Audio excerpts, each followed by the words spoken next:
Hello and welcome to another episode of podcast with Inspiro. मेरा नाम अंतरिक्ष है एंड जैसा कि आप जानते हैं हम पॉडकास्ट विद इंस्पायरो में अलग अलग टॉपिक्स पे बात करते हैं अलग अलग लोगों के साथ में। एंड आज का जो एपिसोड रहेगा वो भी एक इंटरेस्टिंग एपिसोड रहेगा। आज हम यूनिवर्सिटी के बारे में बात करेंगे एंड अगर यूनिवर्सिटी का नाम आता है तो पैसिफिक यूनिवर्सिटी का आपके दिमाग में भी नाम ज़रूर आता रहेगा। आपका या तो कोई रिलेटिव या फिर आप खुद उससे एसोसिएटेड रहे होंगे। एंड उस यूनिवर्सिटी के बारे में आज बात करने के लिए हमारे साथ में मिस्टर के दवे हैं जो कि यूनिवर्सिटी के वाइस चांसलर हैं। तो उन्हीं के साथ आज हम बात करेंगे और देखेंगे कि उनके क्या व्यूज़ है और उनसे जानेंगे कि वो क्या सोचते हैं उदयपुर में यूनिवर्सिटी के बारे में।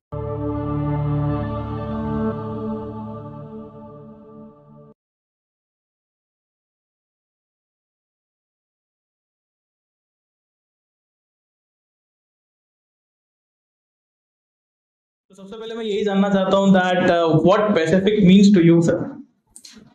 Pacific means for me is lot. If you talk about, I started my career in industry from 1996. I was in industry for 10 years. In 2006 onwards, I joined Pacific. And from 2006 onwards to till now, 2022, I'm with Pacific. So if you talk about for my life, I am associated with Pacific from 2006 to 2022. It means I have given them a 16 years period of my life and I enjoyed a lot. You can say that, Pacific is for me is a lot. A lot means they made me in my life. I'm associated with all youngsters. People are respecting me.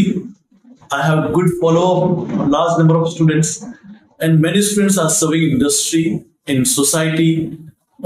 You call any name, like you will find in any country, you will find Pacific people are working. So, कहते हैं ना कि जब young generation आपके साथ होती है, young brigade, तो आप हमेशा यंग महसूस करते हैं। और पैसिफिक ने मुझे सब कुछ दिया और आज इस पोजीशन पे हम सोसाइटी में बहुत अच्छा रिस्पेक्ट है। तो पैसिफिक मेरे लिए बहुत बड़ा कंट्रीब्यूशन है मेरी लाइफ के अंदर पैसिफिक का। ग्रेट। आई थिंक एंड आपके लिए एंड आई थिंक जो लोग कॉमन लोग हैं उदयपुर के लिए उनके लिए भी बहुत ही बड़ा कंट्रीब्यूशन है इसका। मेरा हमेशा से ही रहा है कि मैं सोसाइटी के लिए कुछ करूं और मैं थैंक्स दूंगा राहुल अग्रवाल साहब को और उनकी वाइफ को प्रीति मैडम को। उन्होंने मुझे आज इतना इनकरेज करके उस जगह पे पहुंचाया है। ऑब्वियसली मेहनत करना आपका काम होता है, उनकी एक्सपेक्टेशंस को फुलफिल करना भी आपका काम होता है, लेकिन जो ट्रस्ट उन्होंने मुझे दिया है उस ट्रस्ट को लेते हुए मैं आज काम कर रहा हूं और मुझे लगता है कि उसी ट्रस्ट पे अगर आप काम करते हैं तो हर चीज आपके लिए आसान बन जाती है।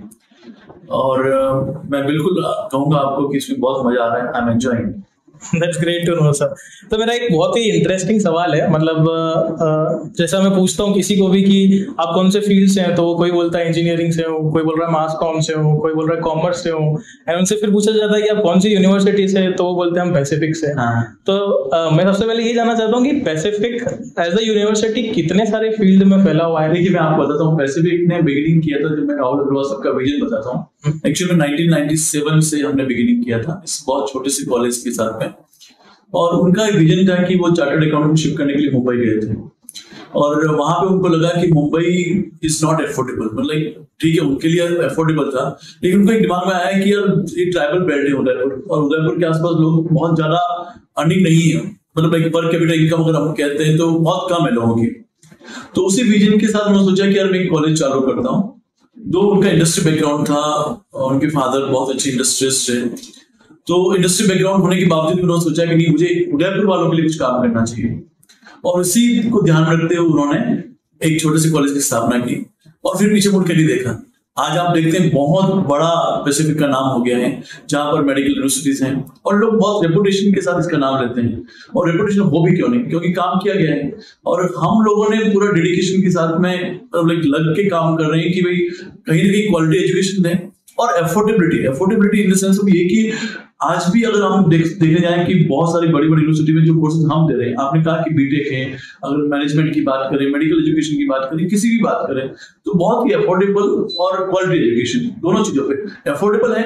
It does mean that we are providing quality education, है ना, जो अभी नेशनल एजुकेशन पॉलिसी के अंदर भी मेंशन किया गया है कि अफोर्डेबल होना चाहिए, क्वालिटी एजुकेशन होनी चाहिए, अप्रोच हर एक के पास जाए, इक्विटेबिलिटी आनी चाहिए। तो ये सब चीजें हम ध्यान रखते हुए ऐसी चीजें दे रहे हैं, और लेटेस्ट डेवलपमेंट भी ध्यान रखते हैं साथ में। तो ये चीजें हम लोग साथ में कर रहे हैं उसके अंदर।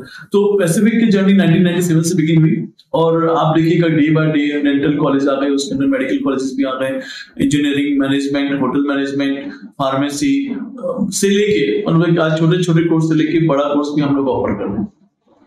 आई think that's great to know that काफ़ी सारी चीज़ें जो है हो रही है, एंड स्पेशली जो यहाँ के लोग हैं उनके लिए, जो स्टूडेंट्स हैं उनके लिए बहुत ही अच्छी चीज़ है, बिकॉज बाहर जाने की जरूरत नहीं पड़ेगी, बाहर जाने की जरूरत नहीं पड़ेगी। और सबसे अच्छी बात और बताता हूँ मैं आपको, क्योंकि मैं पैसिफिक की बात नहीं करता हूँ, जनरल एजुकेशन की बात करते हैं कि एजुकेशन में क्या होना चाहिए। एजुकेशन में ये होना चाहिए कि जो लेटेस्ट डेवलपमेंट होते हैं ना, वो लेटेस्ट डेवलपमेंट आप इनकॉर्पोरेट करते रहो।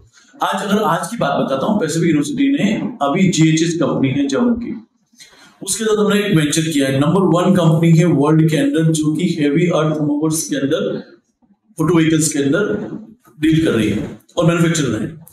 अब उनके साथ हमारा करस्पॉन्डेंस हुआ, उन्होंने कहा हम बच्चों को जो बेस्ट एजुकेशन हो सकती है, हैंड्स ऑन प्रैक्टिस, जैसे मान लो बच्चा आज अगर मान लो मेंटेनेंस के अंदर है, मैकेनिकल डिपार्टमेंट के अंदर है, अब वो अगर मान लो व्हीकल्स को देखता है, हाइड्रोलिक मशीन्स को देखता है, करता है, अगर उसको हैंड्स ऑन प्रैक्टिस नहीं है, हमारे वर्कशॉप के अंदर मान लो पुराने ट्रेडिशन के हिसाब से चले तो पुरानी मशीन है, लेकिन अगर मान लो हम लोग GHS कंपनी जो कि लेटेस्ट टेक्नोलॉजी के साथ में वो बच्चों को हैंड्स ऑन प्रैक्टिस देगी, आप समझिए कि बच्चा जैसे बाहर निकलेगा उसको GHS एब्जॉर्ब करेगी, और GHS के अलावा अगर मान लो कोई दूसरी कंपनीज में भी वो बच्चा इंटरेस्टेड है कि नहीं मुझे ऑटो व्हीकल कंपनी और कहीं ज्वाइन करना, पुणे ज्वाइन करना, मुंबई ज्वाइन करना, या बेंगलुरु ज्वाइन करना, जहां बड़ी बड़ी व्हीकल मैन्युफैक्चरिंग कंपनीज हैं, तो वहां पे वो ज्वाइन कर सकता है। और मेरे ख्याल से कोई कंपनी उनको मना नहीं करेगी, क्योंकि Indo German chamber of commerce का उसके साथ में सर्टिफिकेट होगा। दूसरी, ये क्यों बता रहा हूं मैं, क्योंकि ये लेटेस्ट डेवलपमेंट है। अगर आप लेटेस्ट डेवलपमेंट के साथ इनकॉर्पोरेट कर रहे हैं और चल रहे हैं साथ में, तो आपको वो सब चीजें मिलती जाएगी। दूसरी बात, सबसे बड़ी इंपॉर्टेंट बात है कि अपग्रेड, जैसे मान लो आपने सुना होगा, अपग्रेड के साथ हमने वेंचर किया है, डिजिटल मार्केटिंग के कोर्सेज दे रहे हैं, आर्टिफिशियल इंटेलिजेंस मशीन लर्निंग का कोर्स हम दे रहे हैं बीटेक के बच्चों के साथ में, BBA के बच्चों के साथ में, MBA के बच्चों के साथ में हम बिजनेस एनालिटिक्स का कोर्स दे रहे हैं। तो उससे क्या होगा कि जो लेटेस्ट डेवलपमेंट जो इंडस्ट्री में हो रहा है, अपग्रेड इंडस्ट्री वालों को दे रहा है, हमारी फैकल्टी उनसे इंटरेक्ट करेगी, हमारी फैकल्टी भी वो डेवलप करेगी अपने आप को, और हम इंडस्ट्री इक्विवेलेंट कोर्सेज को मैच करते हुए बच्चों को एम्प्लॉयमेंट देंगे। तो दैट इज आवर ऑब्जेक्टिव, और यही हम लोग साथ में करते आ रहे हैं, और इसीलिए हमारी सफलता का राज ये कि हम लोग बस कंटिन्यू डेवलपमेंट करते जाएं, बच्चों को वो चीजें जो आज लेटेस्ट हैपनिंग हो रही है उसमें। तो that is objective. I think I am stunned about this, जैसे आपने बताया, तो आई वाज नॉट अवेयर कि इतना सब कुछ बैकएंड में चल रहा है, एंड इतनी सपोर्ट जो है आपकी तरफ से दिया जा रहा है स्टूडेंट्स को। तो I think I really appreciate that, and I think जो लोग बाहर जाने की सोच रहे हैं, आई थिंक उनको जाने की जरूरत भी नहीं है, बिल्कुल जरूरत नहीं पड़ेगी उनको, उदयपुर के अंदर वो सारी फैसिलिटीज हैं। और सबसे बड़ी बात, मैं पेरेंट्स से भी यही बात करता हूँ, कभी मेरे बहुत डिस्कशंस होते हैं पेरेंट्स के साथ में, बहुत बार काउंसलिंग के लिए बच्चे आते हैं, बहुत बार पेरेंट्स मेरे साथ आते हैं, पूछते हैं कि बच्चे को क्या एजुकेशन देनी चाहिए।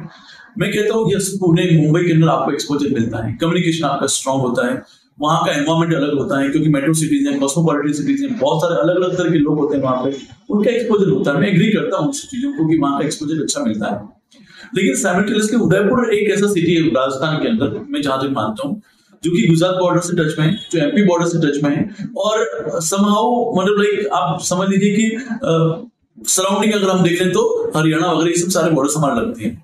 उदयपुर की स्पेसिफिक बात करें तो गुजरात और MP के बॉर्डर से हम टच में है। बच्चा गुजरात का देखिएगा बहुत एडवांस बच्चा होता है, और सबसे बड़ी बात है कि टूरिस्ट यहाँ आते हैं, तो बच्चे को वो एक्सपोजर जो मेट्रो सिटीज का होता है, अगर वो बाहर जाके देखेगा तो उसको वो करीब करीब वैसे सारे लोग मिल जाएंगे जो कि उसको मुंबई और पुणे में जो रेस्टोरेंट है, अगर हम लोग कहीं की भी बात करें, अगर बच्चा आउटिंग करना चाहता है और कहीं बाहर रिफ्रेशमेंट के लिए बाहर जाना चाहता है, तो उसको वो सब चीजें मिलती है उदयपुर सिटी के अंदर, जो कि वो मेट्रो में एक्सपेक्ट करता है। तो एक्सपोजर पॉइंट ऑफ व्यू से हम हमारी सिटी ऐसी कंडीशन पे है कि हम बच्चों को मेट्रो का एक्सपोजर अगर लाइफस्टाइल पॉइंट ऑफ व्यू देखा जाए तो वो उसको मिलता है। अब आते हैं एजुकेशन की बात। तो एजुकेशन में अगर मान लो पैसिफिक के कैंपस की बात करूं, तो पैसिफिक का कैंपस इतना ग्रीनरी है, इतना पीसफुल है, और पॉजिटिव वाइब्स से एम्पल पॉजिटिव वाइब्स आती है। अगर आप एंटर करेंगे तो आपको लगेगा कि यार ये पढ़ाई का सही जगह है। तो वो हम सब चीजें प्रोवाइड करते हैं। तो मुझे लगता है कि बच्चों को बाहर जाना चाहिए। और जब हम लोग अगर ऐसी कंपनीज के साथ टाइप कर रहे हैं, जैसे मान मैंने आपको जीएचएस के बताया, हमने ओम लॉजिस्टिक की बात करता हूँ, तो ओम लॉजिस्टिक इंडिया की लार्जेस्ट कंपनी है, हमने उसके साथ टाइप किया हुआ है। तो ऐसी बड़ी बड़ी कंपनी से हम टाइप करके और 100% एम्प्लॉयबिलिटी की ओर जा रहे हैं, जहां पे हम लोग सामने से बोल रहे हैं इंडस्ट्री को ये कोर्स हम करवा रहे हैं, क्या आप बच्चों को रिक्रूट करेंगे? इंडस्ट्री कहती है यस हम रिक्रूट करेंगे। और हम हमारे अब अपग्रेड से हमने अगर एमओयू साइन किया, तो अपग्रेड वालों ने हमें प्रॉमिस किया हुआ है कि हम एक बच्चे को 5 ऑफर देंगे एम्प्लॉयबिलिटी के। आप मुझे बताइए, और हम इसके साथ ये भी नहीं कि बच्चों को जॉब के लिए ट्रेन कर रहे हैं, हम इसके साथ में उनको बिजनेस डेवलपमेंट में भी, स्टार्टअप्स में भी हेल्प कर रहे हैं। हमने एक इंक्यूबेशन सेंटर सेल कर रखा है हमारे यहाँ पे एमएसएमई के साथ, मिनिस्ट्री ऑफ एमएसएमई के साथ हम लोगों ने अभी हम लोग एमओयू साइन करने वाले हैं। तो एमएसएमई हमें सपोर्ट करेगा।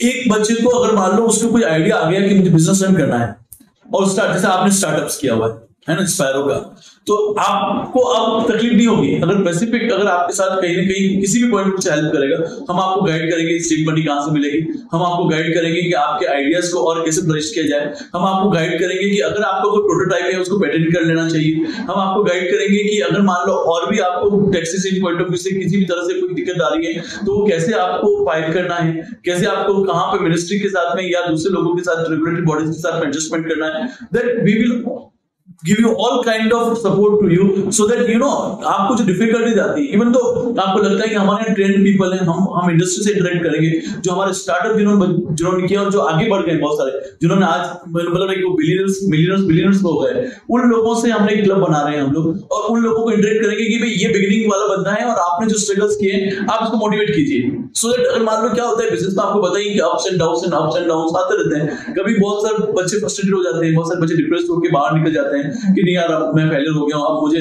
लेकिन हम लोग सपोर्ट करेंगे। हमारा ये ऑब्जेक्टिव है कि हर मोमेंट पर हम लोग ऐसे गाइड करेंगे so that you know he will find that we are a family member, and you know हम लोग स्पेसिफिक को इस तरह से वो हमें एक दूसरे का, जैसे कह सकते हैं कि जहां पे डिफिकल्टीज होगी we always will be there. जैसे शाहरुख बोलता है ना कि मैं हूं ना, शायद हम लोग कहेंगे पैसिफिक में कि हम है ना।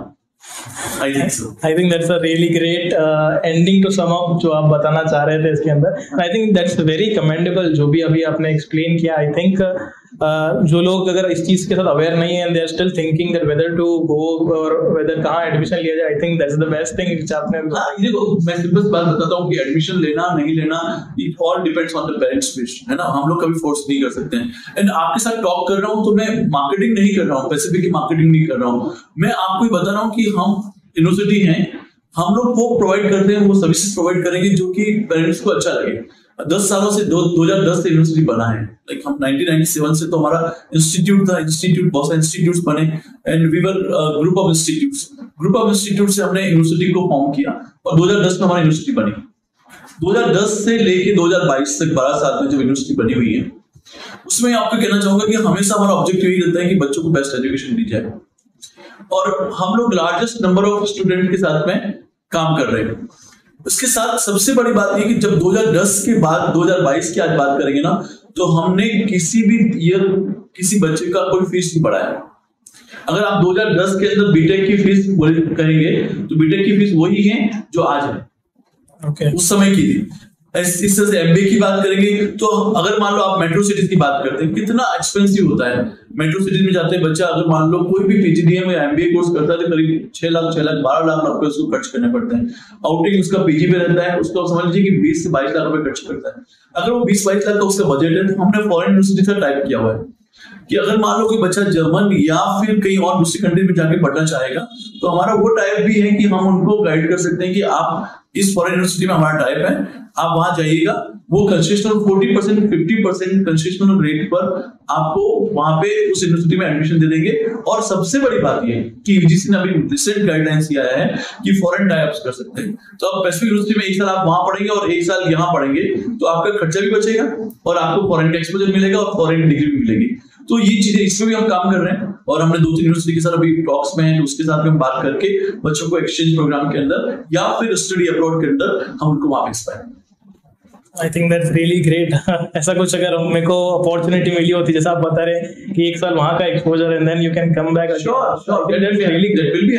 एंड मैं पूरा लीगल स्ट्रक्चर के बारे में बात कर रहा हूँ कि यूजीसी ने अभी रिसेंटली उनका नोटिफिकेशन आया है और उस पे में हम लोग आगे वेंचर्स करेंगे और यूनिवर्सिटी के साथ वेंचर करके सबसे बड़ी बात ये है कि नेशनल एजुकेशन पॉलिसी हम इंप्लीमेंट कर रहे हैं, जहां पर हम लोग इस सारे कोर्सेज को इंटरडिसिप्लिन देंगे, जहां पे हम लोग ये कहेंगे कि अगर बच्चा मान लो कोई फाइन आर्ट के अंदर अच्छा काम कर रहा है और उसको इंजीनियरिंग भी करनी है ना, कितनी बार होता है ना कि जैसे आपने 3 इडियट मूवी देखा आपने, और 3 इडियट मूवी के अंदर उसको एक को मशीनों से लगा होता है ना रेंचो को, और एक को फोटोग्राफी का शौक था। तो अगर मान लो बच्चा इंजीनियरिंग में, माँ बाप का प्रेशर है कि इंजीनियर बनो, वो इंजीनियर बन सकता है और साथ साथ फोटोग्राफी भी कर सकता है, तो दोनों डिग्री मिलेगी उसको। तो उससे क्या होगा कि वो एक बैलेंस बना के काम कर सकता है, और नेशनल एजुकेशन पॉलिसी के अंदर यही है। और हम भी यही कोशिश कर रहे हैं कि ऐसे कोर्स और ऐसे सिलेबस डिजाइन करें कि बच्चे की हॉबी का भी और जहाँ पैशन है वो भी मिले उसको। और अगर मान लो कहीं उसको लगता है, क्योंकि कभी कभी पेरेंट्स का ओपिनियन अलग होता है कि बच्चे का करियर शायद इस लाइन में अच्छा होगा, उस वे में अगर मान लो वो पेरेंट्स का भी कभी होता है कि नहीं हम राइट हैं और बच्चे को प्रेशर होता है, तो कहीं ना कहीं बच्चा जस्टिफाई कर सकता है पेरेंट्स की विश को भी और अपने पैशन को भी मेंटेन कर सकता है। तो दैट वी आर प्रोवाइडिंग, और हम लोग इसको और भी काम करेंगे और we will find 1 or 2 years later on कि हम उसमें बहुत अच्छे कोर्सेज ऑफर करेंगे फ्यूचर के अंदर। आई think that's really great, because मेरा पर्सनल एक्सपीरियंस था इस चीज के साथ में।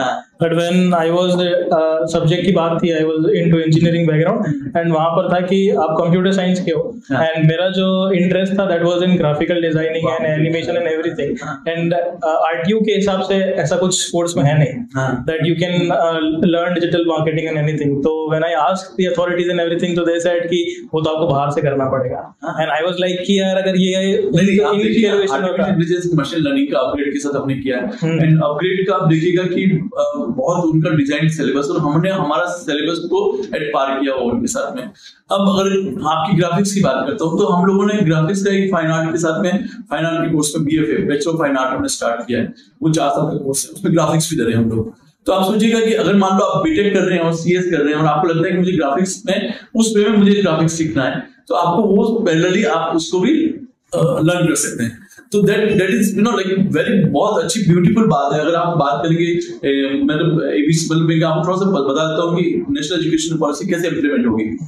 तो नेशनल एजुकेशन पॉलिसी का इम्प्लीमेंटेशन का मतलब आप सब लोगों के लिए, अपन सब बच्चे बैठे हुए हैं और सब लोग, मैं एड्रेस भी करूंगा अगर जो लोग आपके थ्रू, आपके चैनल के थ्रू जो देख रहे हैं कर रहे हैं, तो उनको बोलूंगा कि नेशनल एजुकेशन पॉलिसी के अंदर गवर्नमेंट का बहुत बड़ा डिसीजन रहा है। एकेडमिक बैंक क्रेडिट जो है, ABC जिसको कहते हैं, एकेडमिक बैंक क्रेडिट होगा, उसके अंदर आप अगर मान लो 1 साल के अंदर, जैसे सपोज मान लो कि बीटेक की बात करते हैं, तो बीटेक में सपोज एक सेमेस्टर के अंदर करीब 30 से 32 क्रेडिट अर्न करने होते हैं, या 50 क्रेडिट अर्न करने होते हैं 1 साल के अंदर बीटेक के अंदर। ऐसे ही सारे कोर्सेज के अंदर है कि 1 साल के अंदर 50 क्रेडिट उसको अर्न करने पड़ते हैं। अब 50 क्रेडिट अगर उसको अर्न करना है, और उस 50 क्रेडिट के अंदर मान लो कि कुछ कोर पेपर्स ऐसे, जैसे मान लो कि कंप्यूटर साइंस की बात करते हैं, कंप्यूटर साइंस में मान लो 4 सब्जेक्ट जो है कोर है, उसका समझ लो कि क्रेडिट उसका 4 क्रेडिट के हिसाब से 20 क्रेडिट अर्न किया। अब और वो तो उसको करना ही करना 20 क्रेडिट, उसके अलावा 30 क्रेडिट अगर वो जिसको उसका इंटरेस्ट है उसको से अर्न कर लिया, तो हम 30 और 20 क्रेडिट मिला के 50 क्रेडिट में उसका फर्स्ट ईयर कंप्लीट हो जाएगा। और फर्स्ट ईयर उसका कंप्लीट होने के बाद उसका कोर पेपर जो है, अगर इंजीनियरिंग का कोर पेपर है तो उसका इंजीनियरिंग की डिग्री मिलेगी। साइमल्टेनियसली अगर वो ग्राफिक्स में या किसी और कोर्सेज के अंदर कर रहा है, तो ऐसा इंडिया लेवल पे उसका एक क्रेडिट स्कोर बनेगा, और हम लोग उसमें जो मेजर यूनिवर्सिटी जो उसका रहेगा वो उसको सर्टिफिकेट देगा। और इस तरह से वो बच्चा सर्टिफिकेट अर्न करते करते 4 साल के अंदर वो पूरा अपना कोर्स करेगा, उस मल्टीडिसिप्लिनरी होगा, वो ग्राफिक्स भी सीख सकता है, वो बीटेक भी ले सकता है, वो अगर मैनेजमेंट के कुछ कोर्सेज करना चाहता है मैनेजमेंट के कोर्स भी कर सकता है। तो ऑल राउंड डेवलपमेंट मतलब इस नेशनल एजुकेशन पॉलिसी के थ्रू कर सकता है, और वो हेल्प करेगा आपका ABC एकेडमिक बैंक क्रेडिट करेगा आपको हेल्प, जिसमें आपका अपना रजिस्ट्रेशन करवाना पड़ेगा, और यूनिवर्सिटी जो भी होगी वो रजिस्टर्ड रहेगी। आपने जैसे ही एक सब्जेक्ट पास किया, आपका क्रेडिट उसमें जमा हो जाएगा। जैसे नॉर्मली हम लोग बैंक को जमा करते हैं ना पैसे, वैसे के वैसे उसमें होता होगा, और आप जैसे ही उसको क्रेडिट को अर्न किया, आपका सर्टिफिकेट बना, वो क्रेडिट खत्म हो जाएगा आपका वहां से उस बैंक से, और आपके पास में सर्टिफिकेट आ जाएगा उसके credit. So very beautiful structure national education policy and ABC। तो मुझे लगता है कि आने वाले सालों में अपन सब लोग एंजॉय करेंगे, किसी की कोई लिमिटेशंस नहीं रहेगी, हर एक जना एजुकेशन चाहेगा वैसा प्राप्त कर पाएगा, और it would be wonderful. Great sir, मुझे तो सुन के इतना अच्छा लग रहा था। आई थिंक जो लोग स्टूडेंट्स आ रहे हैं, श्योर उनको भी अच्छा लगेगा। मुझे लगता है कि आने वाला टाइम स्टूडेंट्स का है। 2030 तक हम लोग उसको बहुत अच्छे से इम्प्लीमेंट कर पाएंगे। और उसके बाद में लगता है कि इंडिया किसी से पीछे नहीं रहेगा, रिसर्च के पार्ट में भी कहूंगे, क्योंकि उनको एम्पल ऑफ अपॉर्चुनिटी मिलेगी, बहुत सारी अपॉर्चुनिटी मिलेगी, कोई रेस्ट्रिक्शन नहीं रहेगा, कोई लिमिटेशंस नहीं रहेगी। आप उदयपुर में रह के वो वर्ल्ड क्लास एजुकेशन ले पाएंगे जो कि आज आप इमेजिन नहीं कर पा रहे। ग्रेट सर, आई थिंक बहुत सारी अपॉर्चुनिटीज आने वाली है, आई think that's really great. Perfect sir. तो जो अब नेक्स्ट पढ़ाव की ओर बढ़ते हैं, एंड जो मेरा अगला प्रश्न है that is about you actually, that कि के दवे सर ने अपनी लाइफ की शुरुआत कैसे करी, अगर भी हमको पता चले क्या चीजें आपने देखी, अगर आप कुछ थोड़ा सा उसका हिंट दे पाए हमें। देखिए, मैं मतलब लाइक मैं नहीं कह सकता हूँ कि बहुत टॉप क्लास बच्चा था, ऐसा था वैसा था।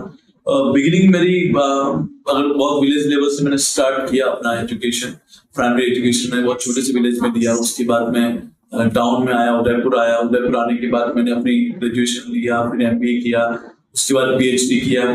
That is the education journey. लेकिन मैंने MBA करते ही फिर मैंने इंडस्ट्री ज्वाइन किया। इंडस्ट्री में सबसे पहले मैंने हिंदुस्तान यूनिलीवर लिमिटेड को सर्व किया। मैं वहाँ एज ए मैनेजमेंट ट्रेनी रहा।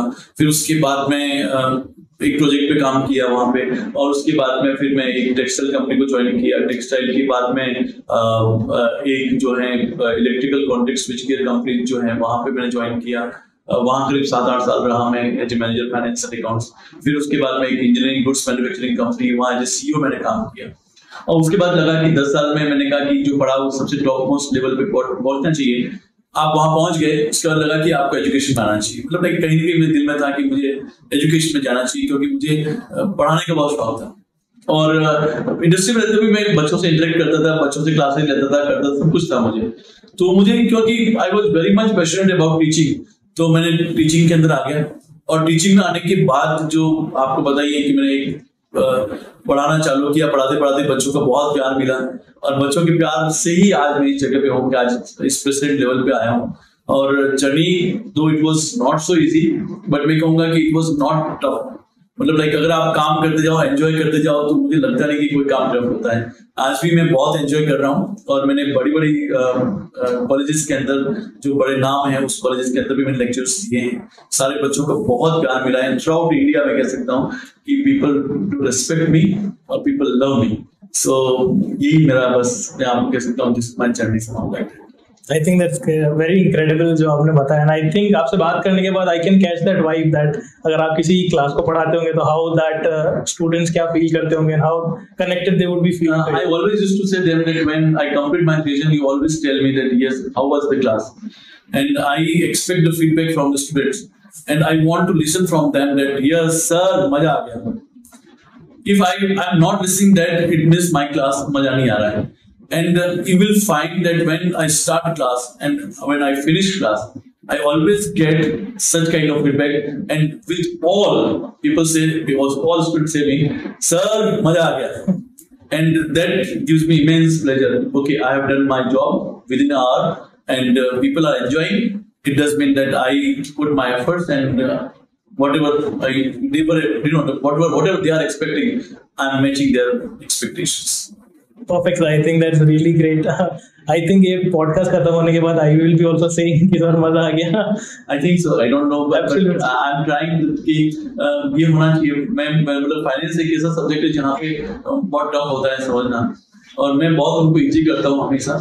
और ये यहाँ की बात नहीं, जो बड़ी बड़ी कॉलेजेस हैं जहाँ पे मैंने क्लासेस ली हैं, जहाँ पे मैं पढ़ाता था बच्चों को, और मैं बच्चों से यही कहता था कि भाई अगर मान लो अगर आप लास्ट मोमेंट में मुझे क्लैप करना, मतलब ये हो जाता, बच्चों से क्लैप हो जाती थी, बच्चे मजा आ गया वो कमेंट्स आ ही जाता था। और सबसे बड़ी बात है कि जब आप बड़ी कॉलेज में जाते हैं वहां पे बच्चे प्रोफेशनल रिलेशन रखते हैं। वो आपके टीचर को फाइनेंस के सब्जेक्ट का टीचर है, वो फाइनेंस पढ़ाता है ना, आपसे नहीं जानते हैं। लेकिन आई वॉज वेरी फॉर्चुनेट, जहाँ पे बड़ी कॉलेज में मैंने पढ़ाया वहां पे people know me by my name, और वो सबसे बड़ी मेरी बात थी। जब कभी मैं इंटरेक्ट करता था, जब बच्चे, एक बार मुझे याद आता है कि मैं एक बीकानेर की बहुत बड़ी कॉलेज में था, और वो बहुत अच्छा कॉलेज है, और इवन तो मुंबई के अंदर भी एक बहुत बड़ी कॉलेज में मैंने पढ़ाया है, जामिया के अंदर उधर भी।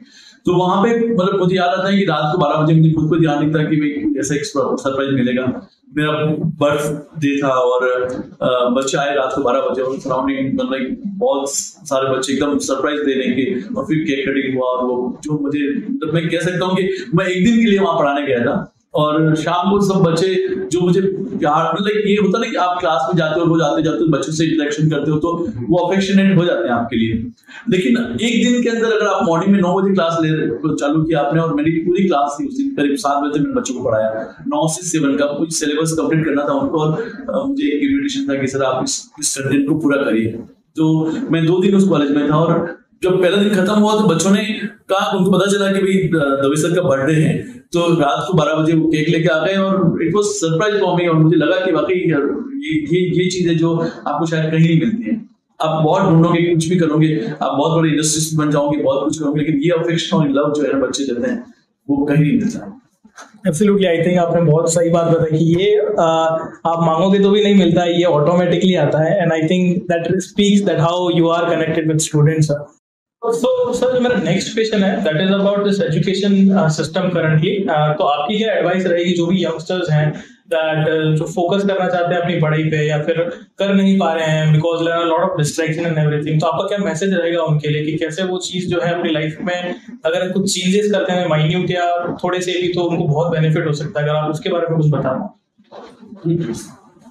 मेरे लिए बहुत अच्छा है कि being vice chancellor of the university, मैं यंग जनरेशन को ये मैसेज कन्वे करना चाहता हूँ, एंड बहुत अच्छा मीडियम है आपके थ्रू मैं उनसे इंटरेक्ट हो रहा हूँ, एक लार्ज नंबर से मैं इंटरेक्ट होना चाहता हूँ। हमेशा मेरे मन में रहता है कि आजकल ज्यादा रिस्ट्रिक्शंस हो रहे हैं, restriction in the sense of ये कि सबसे बड़ा तो एक अपने को हम लोग कहीं ना कहीं मोबाइल जो है सोशल मीडिया है उस प्लेटफॉर्म पे हम अपनी पॉपुलैरिटी को चेक करने में या फिर रील्स या शॉर्ट्स, मैं गलत नहीं कहता हूँ उन सब चीजों को, लेकिन कहीं ना कहीं हम उनमें उलझ जाते हैं, और उलझ जाने से हमारा जो एक एवरेज जो एक बच्चे का एडिक्शन जो है कम, मान लो मोबाइल की बात करें तो उसमें करीब एक यंग बच्चा जो है करीब 2.5 घंटे उस पर बिताता है अपने दिन के।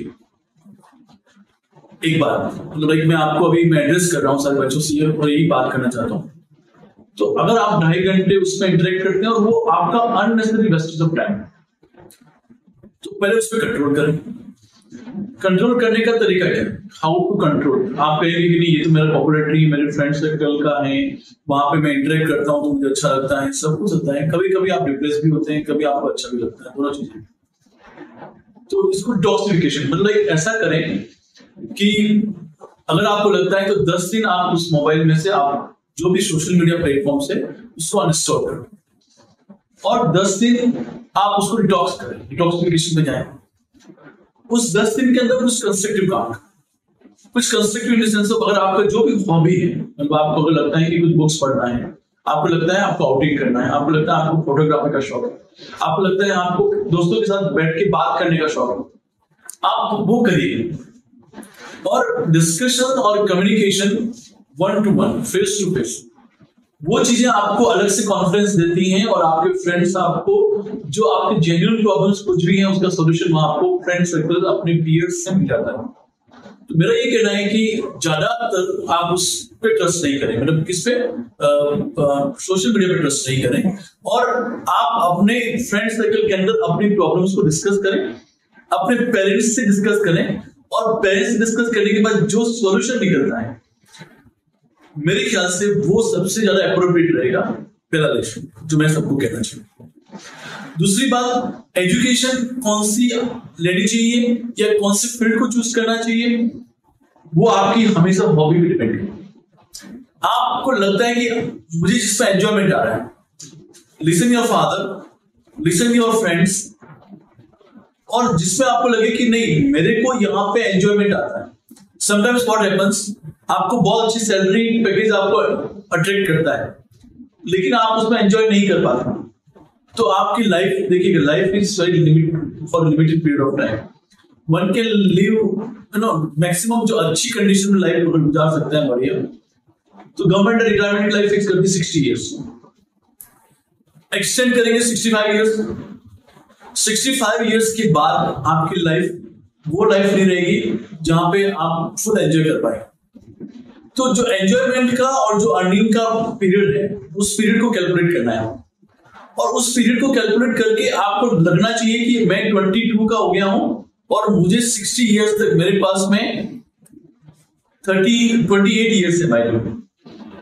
तो उन 28 इयर्स में या 38 इयर्स के अंदर मुझे अपनी लाइफ को कैसे स्पेंड करना है, ये आपका विजन क्लियर होना चाहिए। और मुझे एंजॉयमेंट करना है, आई मे अर्न लेस, कोई फर्क नहीं पड़ेगा, लेकिन मेरी लाइफ में मुझे उस पर एंजॉयमेंट आना चाहिए, वैसा फील्ड हमेशा चूज करना चाहिए। सेकेंड, और वो मुझे लगता है कि वो मैं सबको मैसेज कर रहा हूँ, डोंट कम अंडर प्रेशर, कि वहां पे मुझे लगेगा कि यार नहीं, मेरा एक फ्रेंड है वो बहुत बड़ा डॉक्टर बन गया और मैं जो है 15,000 20,000 रुपए कमा रहा हूँ। लेकिन अगर आप 15,000 20,000 रुपए कमा रहे हैं लेकिन आप उस पर एंजॉयमेंट ले रहे हैं, तो मेरे ख्याल से आप उससे भी ज्यादा अच्छा कर रहे हैं। क्योंकि अल्टीमेटली देखिए, फेजेस होते हैं ना, लाइफ के फेजेस होते हैं। लाइफ के फेजेस में क्या होता है कि 35 तक आपको कंपटीशन दिखता है अपने पीएस ग्रुप में, वो उतना बड़ा आदमी बन गया, मैं यहाँ रह गया, मैं वहां रह गया, लेकिन कभी कंपेयर नहीं करना, किसी को अपने आप से कंपेरिजन नहीं करना है। क्यों नहीं करना है? क्योंकि वो आपको अपनी लाइफ में अपने हिसाब से जीना है और अपने एंजॉयमेंट करते हुए जीना है। तो वो वहां पे अगर आप एंजॉयमेंट करते जी रहे हैं तो किसी बड़े पर्सन से भी आप बड़े हो। 35 के बाद क्या होता है कि कहीं ना कहीं आपका सोशल स्टेटस मेंटेन हो जाता है, सब कुछ मेंटेन हो जाता है, तो फिर वो कंपटीशन कम हो जाता है। और फिर आप लोग सोचते हैं अपनी हेल्थ के बारे में, फिर आप सोचते हैं कि मुझे कैसे कोई छोटी मोटा कुछ भी चीज ऐसी हो जाती है जो कि आपको परेशान करती है, तो वहां पे भी रिवर्स कैलकुलेशन चालू हो जाती है। और फिर जब आप 50 क्रॉस कर जाते हैं ना, तब आपको लगता है कि who is healthy, those people who are very healthy is more prosperous compared to the person who is earning more। तो उस केस में क्या करना चाहिए? उस केस में वहां पे जो 50 की स्टेज पे पहुंच के the person who is healthier is more prosperous compared to any other one। वहां पे मैं कहता हूं कि जिस जंक्शन पे आप 50 की एज पे आके अगर आपको रियलाइज हो रहा है कि मैं फालतू सोच रहा था कि मैं उससे कॉम्पीट कर रहा था, वो इतना आगे, वो इतना सब कुछ चीजें, don't think very much about all this kind of things। और वहां से आप अपने आप को सेटल करिए। तो मेरा ये कहना है आपको, मैसेज सारे यंगस्टर्स को ये मैसेज करना है कि कंपैरिजन नहीं करना है और लाइफ को वैसे ही एंजॉयमेंट करो जैसे कि आप 15 साल के हो, 16 साल के हो, और 25 में भी 15 साल का महसूस करके करो। लेकिन यस, रिस्पॉन्सिबिलिटी होनी चाहिए, रिस्पॉन्सिबिलिटी के साथ काम करो, रिस्पॉन्सिबल बनो। और रिस्पॉन्सिबिलिटी अगर आपके दिमाग में है कि I am responsible for my family, I am responsible for my children, I am responsible for my wife, I am responsible for my society, अगर वो रिस्पॉन्सिबिलिटी का एहसास है तो मेरे ख्याल से you will be more successful compared to anyone else.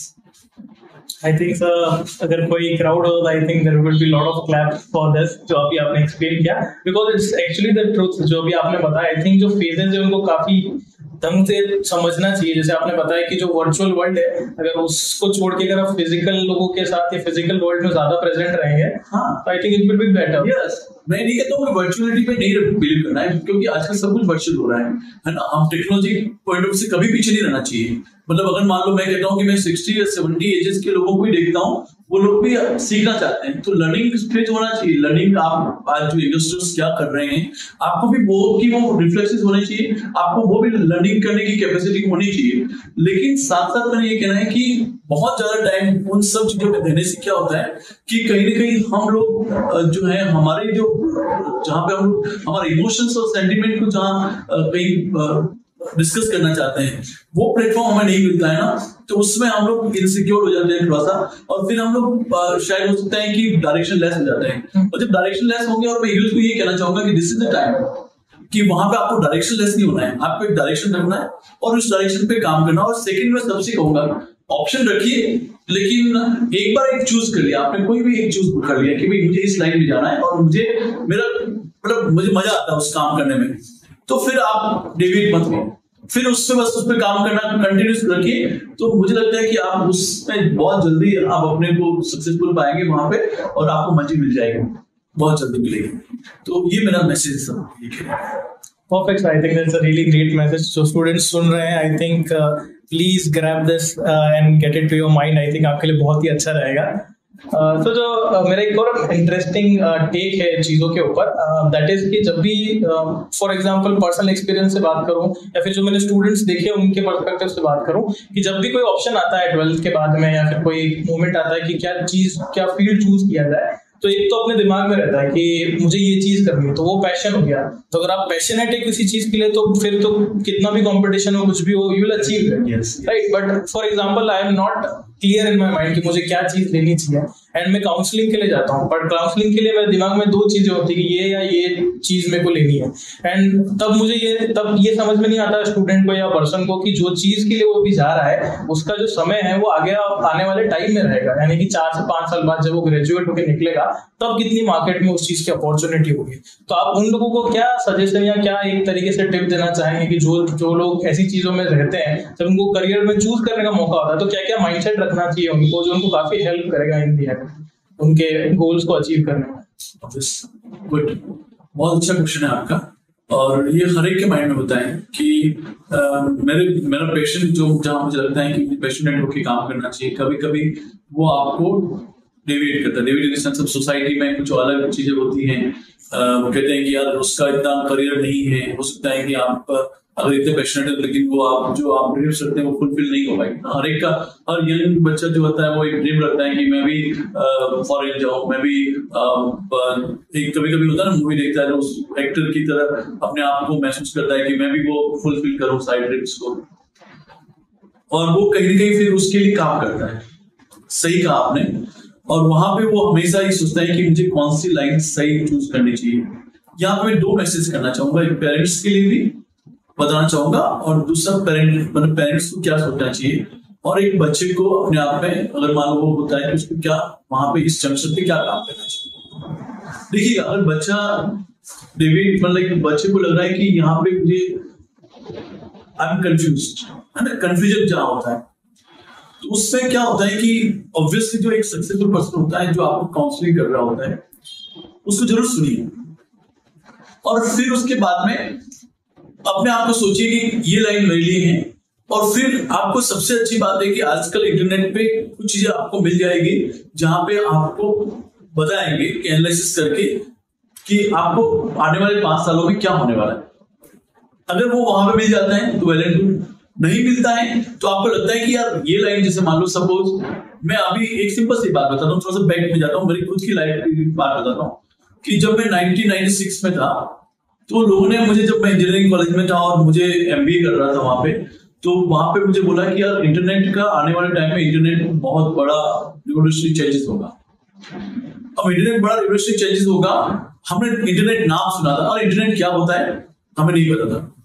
98 तक आते आते इंटरनेट से हम लोग बहुत ज्यादा एक्वेंटेड हुए, फिर अभी आप देखेंगे 22 तक तो अभी 4G 5G भी डिस्कशन चल रहा है।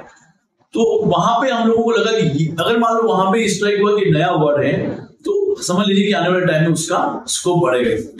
अब आर्टिफिशियल इंटेलिजेंस है, मशीन लर्निंग है, डिजिटल मार्केटिंग है, या फिर सारे डिजिटल बेस्ड जो भी चीजें हो रही है अपने में, आने वाला टाइम उसी का है। तो हम लोगों को हमेशा ये एडवाइस करना चाहिए कि क्या मैं अगर कोई फील्ड चूज कर रहा हूं तो क्या वाकई उसका 5 साल बाद में मैं किस तरह से देखता हूं।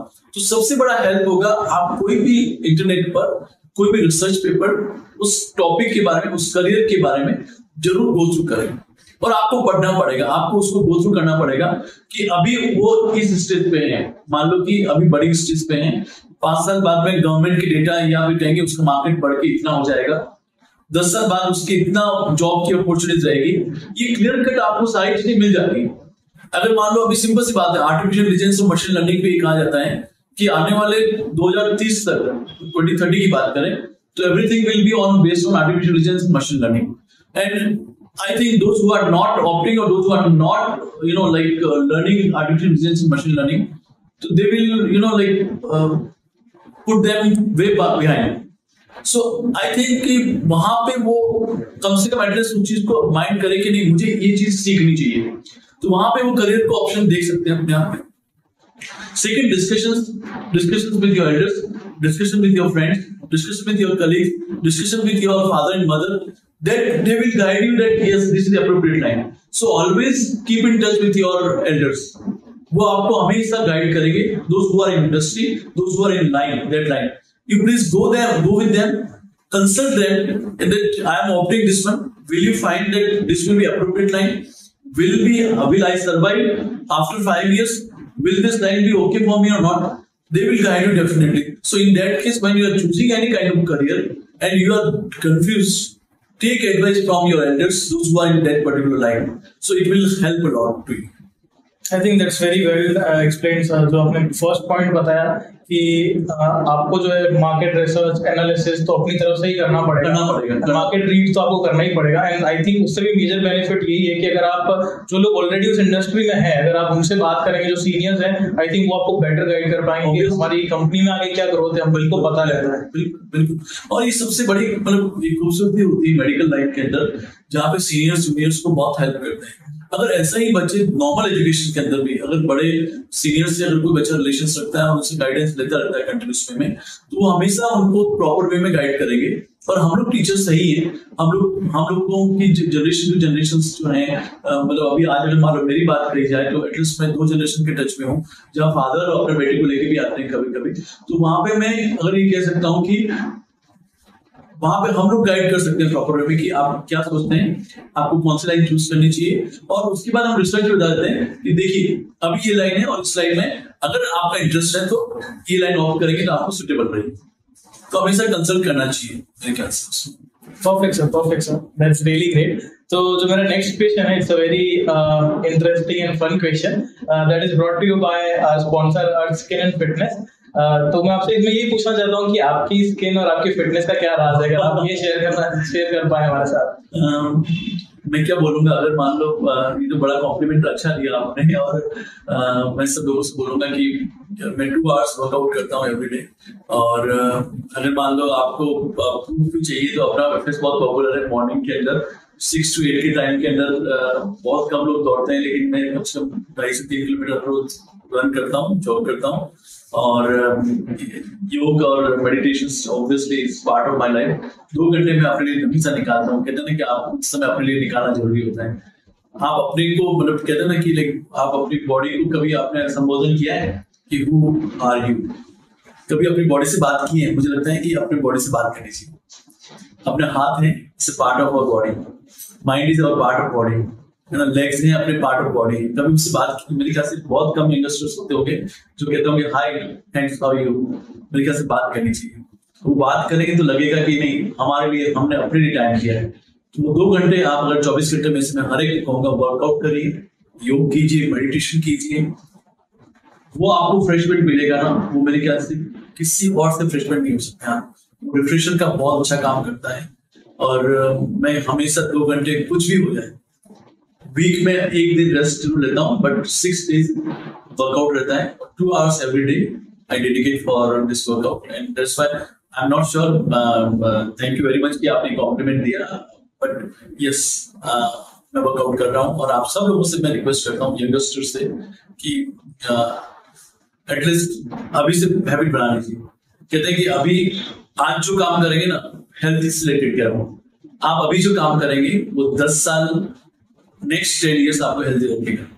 तो आज से सोच लीजिए कि मुझे 10 साल अच्छे जीने हैं, जहां पर मुझे मेडिसिन नहीं लेनी है। कहते हैं ना कि हेल्थ पे गवर्नमेंट ऑफ इंडिया का बहुत बड़ा बजट खर्च होता है। अगर वो बचाएंगे तो शायद हम लोग नेशनल करेक्टर, मैं हमेशा सब लोगों से यही कहता हूँ कि नेशनल करेक्टर होना चाहिए। नेशन के अंदर कुछ न कुछ आप कंट्रीब्यूट करें, है ना, टैक्स पे करके कंट्रीब्यूट कर सकते हैं। दूसरा, आप चैरिटी से कंट्रीब्यूट कर सकते हैं सोसाइटी के अंदर।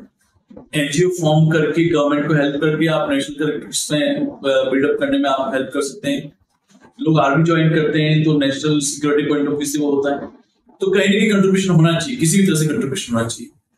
तो अगर मान लो आप, मैं कह रहा हूँ कि आप बहुत ज्यादा कुछ नहीं कर रहे हैं, एटलीस्ट आप हेल्दी हैं, हेल्दी होना ही इटसेल्फ आप कंट्रीब्यूट कर रहे हैं नेशन के लिए।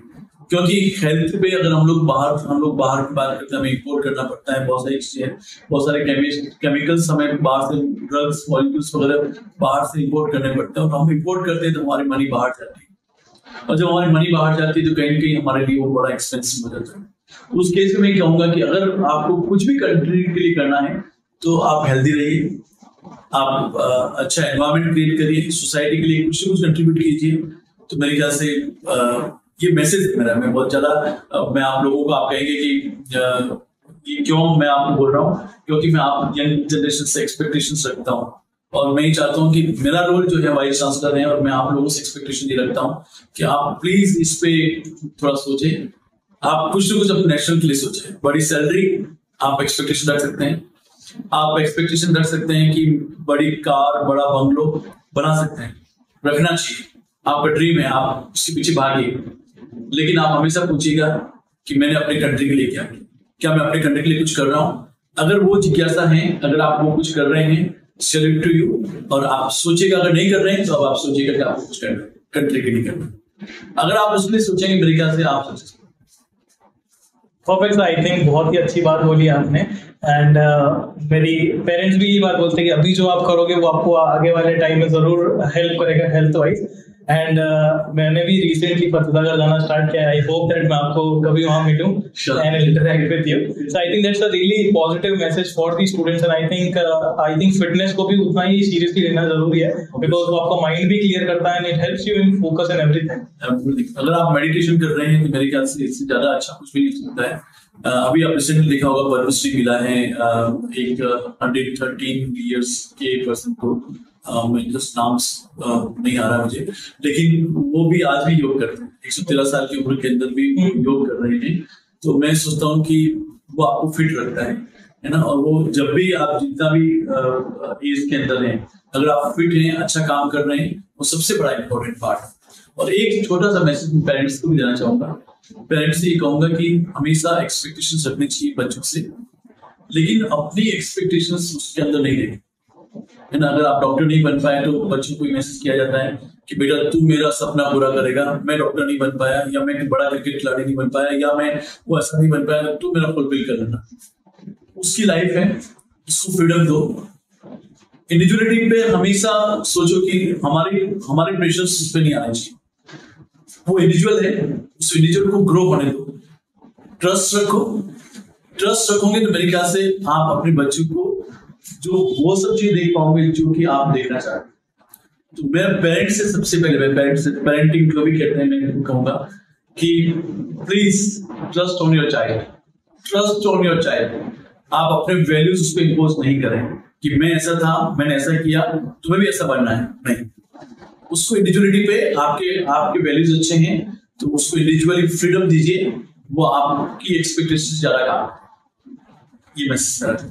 थैंक यू वेरी मच कि आपने मुझे एक अच्छा मौका दिया यहाँ से आपसे इंटरेक्ट करने का, पब्लिक के साथ इंटरेक्ट करने का। तो मेरे ख्याल से इस पॉजिटिव माइंड के साथ में लोग काम करेंगे तो अच्छा रहेगा।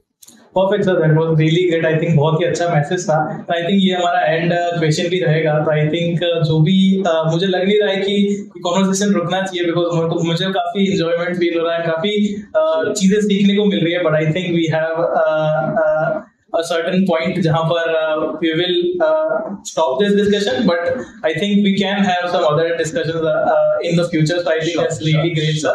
So first of all, I really would like to thank you that आपने अपने words जो है हमारे साथ में share करे, अपने thoughts जो है हमारे साथ में share करे, and I think it will create a positive impact. And अगर कुछ students को भी हम कुछ अच्छे direction में भेज सकते हैं तो I think we have done our job very correctly. मैं कहता हूँ कि आपको चलना है आगे, है ना। मतलब हर एक के लिए कहता हूँ कि कारवा तो ऑटोमेटिक बनता जाएगा। अकेले चलना है, अकेले चलो। अगर आप सही डायरेक्शन में चल रहे हो तो लोग आपके पीछे आएंगे जरूर। और अपने आप को हमेशा ये मान के चलना है कि कुछ रिवोल्यूशनरी चेंजेस आपको करने होते हैं। सोसाइटी के अंदर बहुत सारे रिचुअल्स हैं, उसको खत्म करना है ना। बहुत सारे मिथ हैं, पता नहीं, ये शायद बहुत डिस्कशन वाला पॉइंट रहेगा। उस टाइम मेरे को लोग बहुत क्रिटिसाइज भी करें। लोग ये कहते हैं कि वेस्टर्न कल्चर बहुत बुरा है, हम इंडियन कल्चर को कहीं कहीं भूल रहे हैं। मैं ये नहीं कहता हूँ। मैं ये कहता हूँ कि ग्लोबल एग्जिस्टेंस में देखें, और ग्लोबल एग्जिस्टेंस में कोई कल्चर बुरा नहीं होता है ना। वेस्टर्न कल्चर में भी लोग रेस्पेक्ट करते हैं, वेस्टर्न कल्चर में भी लोग डेवलप्ड हैं, और हम डेवलपिंग हैं। तो अगर हम लोग डेवलप्ड नेशन को एडॉप्ट करते हैं तो कोई गलत काम नहीं कर रहे हैं। एजुकेशन में वो डेवलप्ड हैं, इंडस्ट्रियलाइजेशन में वो डेवलप्ड हैं, टेक्नोलॉजी में वो डेवलप्ड हैं। तो हमें डेवलपिंग स्टेज से डेवलप स्टेज पे जाना है, तो हमें हमारे को ओपन माइंडेड रखना है। कल्चर, मैं कहता हूँ समय के साथ कल्चर भी चेंज होते हैं, समय के साथ में अपनी वैल्यूज भी चेंज होती है, समय के साथ में हम भी चेंज होते हैं, और हमें चेंज होते रहना है। हमें ये नहीं कहना है कि नहीं हम तो इसी रूट से बिलोंगिंग रखते हैं और हम ऐसा ही करेंगे। मेरे ख्याल से मुझे बहुत सारे लोग डिसएग्री करेंगे, लेकिन मैं ये चाहता हूँ कि चेंजेस होना चाहिए, और चेंजेस अगर मान लो चाहे वो वेस्टर्न हो चाहे कैसे भी हो, अगर मान लो सुटेबल है, अच्छा है, तो हमें चेंज करना चाहिए।